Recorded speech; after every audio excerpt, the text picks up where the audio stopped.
Fabian Saliba kien mirkub mill-vizzju ta' droga. Minħabba droga spiċċa ta' fuq u senduqu, bla flus, familja u ħbieb. Daħal għal programm tal-Caritas u spiċċa f'dar Charles Micheli. Għalkemm il-proċess mhux faċli għax id-droga tħallilek ħafna vojt, però mhux impossibbli. U nerġa' ndur fuq il-Caritas hija il-kaxxa tal-għodda tal-ħajja, għax l-għodda li tieħu minn hawnhekk żgur mhux forsi li tista' tgħix ħajtek l-għanet mingħajr droga. U aħjar. Jibqa' mnaqqax f'qalbu Monsinjur Viktor Grek.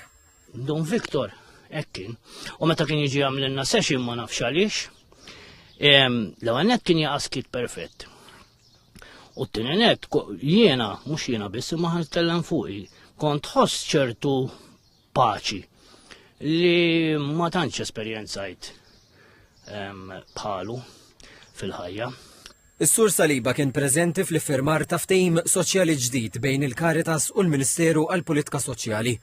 B'dan il-ftehim il-Caritas se tirċievi madwar 6 miljun euro fi 3 snin li ġejjin. Id-direttur tal-Caritas, Anthony Gatt, qal li għal darb'oħra il-Gvern sema it-talba tal-Caritas sabiex tiżdied l-allokazzjoni tal-ftehim soċjali. Spjega li bid-ġdid ta' dan il-ftehim il-Caritas se tkun tista' tkompli tkun ta' spalla għal persuni bil-vizzju ta' droga.